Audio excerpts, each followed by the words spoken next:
Bharat Pakistan match মানেই বিশ্বকাপের সবচেয়ে বড় আকর্ষণ।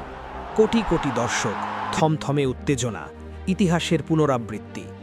কিন্তু এবার সেই ম্যাচই আর হচ্ছে না টি-20 বিশ্বকাপে। ভারতের বিপক্ষে খেলতেই নামবে না পাকিস্তান, এমন সিদ্ধান্তে ক্রিকেট দুনিয়ায় নেমে এসেছে তোলপাড়। কেন এমন চরম সিদ্ধান্ত নিল পাকিস্তান সরকার? বাংলাদেশের ইস্যু কিভাবে জড়িয়ে গেল এই বিতর্কে? আইসিসির ভূমিকা নিয়েই বা কেন ক্ষুব্ধ পিসিবি? চলুন জেনে নিই বিস্তারিত। আসন্ন টি-20 বিশ্বকাপ ঘিরে যখন ক্রিকেট বিশ্ব উত্তেজনায় টকবক করছে, ঠিক তখনই এক বিস্ফোরক সিদ্ধান্ত নিয়ে আলোচনার কেন্দ্রে উঠে এলো পাকিস্তান। বিশ্বকাপে অংশগ্রহণের অনুমতি মিললেও ভারতের বিপক্ষে গ্রুপ পর্বের ম্যাচটি বয়কট করার ঘোষণা দিয়েছে পাকিস্তান সরকার। পাকিস্তান ক্রিকেট বোর্ড অর্থাৎ পিসিবি দীর্ঘদিন ধরেই সরকারের চূড়ান্ত সিদ্ধান্তের অপেক্ষায় ছিল।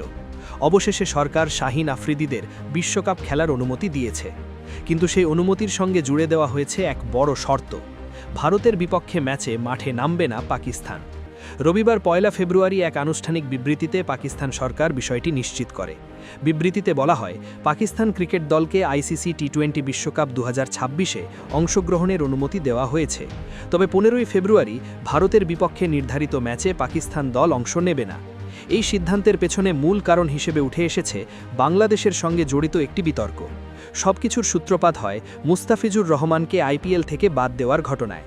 নিরাপত্তা শঙ্কার কথা বলে ভারতীয় ক্রিকেট বোর্ড বিসিসিআই মুস্তাফিজকে আইপিএল থেকে সরিয়ে দেয়। এরপর একই নিরাপত্তা কারণ দেখিয়ে বাংলাদেশ ক্রিকেট বোর্ড জানায় তারা ভারতে গিয়ে বিশ্বকাপ খেলতে রাজি নয়। বিকল্প হিসেবে বাংলাদেশের ম্যাচগুলো সহ আয়োজক শ্রীলঙ্কায় সরিয়ে নেওয়ার অনুরোধ জানানো হয় আইসিসিকে। কিন্তু একাধিক বৈঠক ও আলোচনার পরও আইসিসি বাংলাদেশের অনুরোধে সাড়া দেয়নি।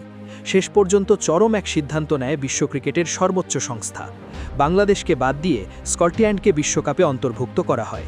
এই সিদ্ধান্ত শুরু থেকেই মানতে পারেনি পাকিস্তান। পিসিবি প্রকাশ্যে আইসিসির ভূমিকার সমালোচনা করে আসছিল। তাদের দাবি ছিল বাংলাদেশের সঙ্গে অন্যায় আচরণ করা হয়েছে এবং নিরাপত্তার প্রশ্নে দ্বিমুখী নীতি গ্রহণ করেছে আইসিসি। এই প্রেক্ষাপটেই গত ২৬শে জানুয়ারি ইসলামাবাদে পাকিস্তানের প্রধানমন্ত্রী শাহবাজ শরীফের সঙ্গে বৈঠকে বসেন পিসিবি চেয়ারম্যান মহসিন নাকভি। সেই বৈঠকেই বিশ্বকাপে অংশগ্রহণ ও ভারতের বিপক্ষে ম্যাচ নিয়ে নীতিগত সিদ্ধান্ত নেয় সরকার। পিসিবির পক্ষ থেকে আগেই জানানো হয়েছিল, যদি পাকিস্তান বিশ্বকাপে অংশ না নেয় তবে বিকল্প আন্তর্জাতিক টুর্নামেন্ট আয়োজনের কথাও ভাবছে তারা। যদিও শেষ পর্যন্ত বিশ্বকাপে খেলছে পাকিস্তান, তবে ভারত ম্যাচ বয়কটের মাধ্যমে তারা নিজেদের প্রতিবাদ স্পষ্টভাবে জানিয়ে দিল। সব মিলিয়ে এই সিদ্ধান্ত শুধু একটি ম্যাচ বয়কট নয়, এটি আইসিসির সিদ্ধান্তের বিরুদ্ধে পাকিস্তানের কড়া বার্তা।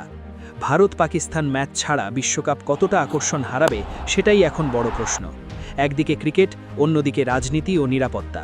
সব মিলিয়ে টি-20 বিশ্বকাপ ২০২৬ শুরু হওয়ার আগেই ঢুকে পড়ল ইতিহাসের অন্যতম বিতর্কিত অধ্যায়ে।